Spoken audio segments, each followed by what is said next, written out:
മാധവന്റെ girl friend, മാധവന്റെ കല്യാണം, ഇത്തരം വിഷയങ്ങളിലെ പുതിയ വാർത്തകൾക്കായിട്ട് കാത്തിരിക്കുന്ന സോഷ്യൽ മീഡിയ ഗ്രൂപ്പുകളോട് എന്താണ് മാധവന് പറയാനുള്ളത്? കുറേ ഇങ്ങനെ കുറേ അങ്ങനെ കുറേ ഒരുപാട് ഒരുപാട് കേട്ടിട്ടുണ്ട്. അതെ ഒരുപാട് ആൾക്കാരെ കൊണ്ട് തന്നെ സോഷ്യൽ മീഡിയ വിവാഹം കഴിപ്പിച്ചിട്ടുണ്ട്. അതെ സാരമില്ല. ഡേറ്റ് ഫിക്സ് സമയം ചെയ്തു. സമയമാകുമ്പോ ഞാനും എന്റെ കുടുംബവും അറിയിച്ചോളാം. ആ ആഹ് ഞാൻ റിലേഷൻഷിപ്പിലാണോ ഇപ്പൊ? ആണോ? അല്ല. അല്ല, ഞാൻ കേട്ടത് ആണെന്നാണ് പറഞ്ഞത്. അല്ലല്ല. Okay framing my own question. Okay. So ഞാനൊരു റിലേഷൻഷിപ്പിലാണോ? അല്ല. എനിക്കൊരാളെ ഇഷ്ടമാണോ? തീർച്ചയായിട്ടും എനിക്കൊരാളെ ഇഷ്ടമാണ്. എന്റെ കല്യാണം ഉറപ്പിച്ചിട്ടുണ്ടോ? ഏയ് ഇല്ല. എനിക്ക് അതിനുള്ള പ്രായമോ പക്വതയോ എത്തിയിട്ടില്ല. ഇപ്പൊ ഞാൻ മാധവ് സുരേഷ് 24-ാം വയസ്സിൽ ആ പ്രായത്തിലൂടെ എത്തിയിട്ടില്ല. 24-ലും 21-ലും 18-ലും വരെ പക്വത എത്തുന്ന ആൾക്കാരുണ്ട്. ഞാൻ ഒരു പുതിയ കരിയറിലോട്ട് വെഞ്ചർ ചെയ്ത് കയറുവാണ്. അതിന് അതിൻ്റെതായ സ്ട്രഗിൾസ് ഉണ്ട്. അതിലൂടെ ഞാൻ ഒരു ഇൻഡിവിജ്വൽ എന്ന നിലയിൽ എന്നെ തന്നെ ഫിഗർ ഔട്ട് ചെയ്യുവാണ്. സ്റ്റെബിലിറ്റിയും സമാധാനവും ലൈഫിലോട്ട് വരുന്ന സമയത്ത് ഒരു പാർട്ട്ണറിനെ ഏറ്റെടുക്കാനുള്ള പക്വത എനിക്ക് വന്നാൽ ആ സമയത്ത് ഞാൻ ആലോചിക്കേണ്ട ഒരു കാര്യമാണ്. റിലേഷൻഷിപ്പ് ആയാലും മാരേജ് ആണെങ്കിലും kids everything that follows, it's for that point. ഇന്ന് മാധവ് സുരേഷ് ഒരു കരിയറിലോട്ട് വെഞ്ചർ ചെയ്ത് കയറിയിരിക്കുന്ന ഒരാളാണ്. സ്വന്തം ജീവിതം സമാധാനമായിട്ട് ജീവിച്ചു പോകാൻ നോക്കുന്ന ഒരാളാണ്. അതേ സമയത്ത് പ്രേമമൊക്കെ ഉണ്ടാവാം, ഏതൊരു മനുഷ്യനും ഉണ്ടാവും. അതേപോലെ എനിക്കൊരാൾ ഇഷ്ടമാണ്. അത് സബ്സ്റ്റാൻഷ്യൽ ആയിട്ട് സിഗ്നിഫിക്കന്റ് ആയിട്ട് വന്നു കഴിഞ്ഞാൽ നാട്ടുകാർ നേരത്തെ പറഞ്ഞ പോലെ അന്നേരം അറിയും. കുടുംബക്കാരും ഞാനും അറിയിച്ചുള്ളൂ.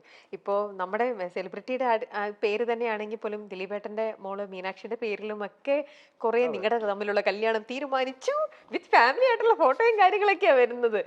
എന്തൊക്കെ റൂമേഴ്സ് ഓരോന്നും പറഞ്ഞ ആൾക്കാർ അതെ വേറെ എന്തിനൊക്കെയോ പോയപ്പോത്തെ എവിടത്തേക്കോ ഫോട്ടോ എടുത്തിട്ട് ആൾക്കാർ വെറുതെ ഇട്ട് ട്രോളും ഓരോന്നും പറഞ്ഞ് ഓരോ റൂമേഴ്സും വരുന്നുണ്ട് വേറെ ഓരോന്നും പറഞ്ഞിട്ട് അല്ലേ? മീനാക്ഷിയുടെ കാര്യം പറയാനാണെങ്കിൽ ഞാനും മീനാക്ഷിയും വളരെ നല്ല ഫ്രണ്ട്സ് ആണ്.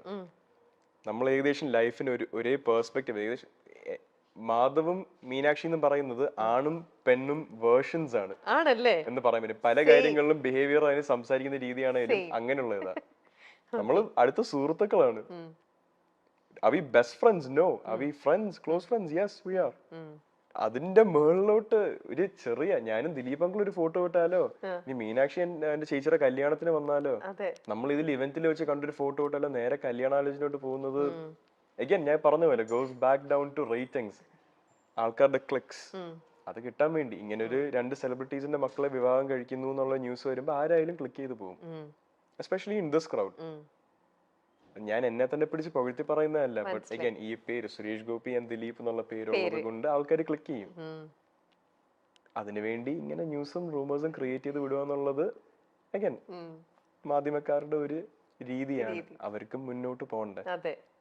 പക്ഷെ അതിനുവേണ്ടി മറ്റൊരാളുടെ പേഴ്സണൽ ലൈഫിനെ പറ്റിയുള്ള കള്ളങ്ങൾ വിളമ്പിൽ ഒരു വേണ്ട, അതിന്റെ ആവശ്യമില്ല. പോസിറ്റീവായിട്ട് തന്നെ അവർക്ക് മുന്നോട്ട് പോയിക്കൂടെ? പോസിറ്റീവായിട്ട് സത്യം പറഞ്ഞു സത്യസന്ധതയാണ് തെളിയിക്കേണ്ടത്, അല്ലാതെ വെറുതെ ഓരോ കാര്യങ്ങളും പറഞ്ഞുകൊണ്ട് പോയിട്ട് കാര്യമില്ല. നമ്മുടെ മീഡിയ അത് പ്രിന്റ് ആണെങ്കിലും വിഷ്വൽ മീഡിയ ആണെങ്കിലും സത്യമായിട്ട് തന്നെ റിവീൽ ചെയ്യാനുള്ള ഒരു ഗട്ട്സ് ഉള്ള മീഡിയ ആണ് ശരിക്കും വേണ്ടത് അല്ലേ?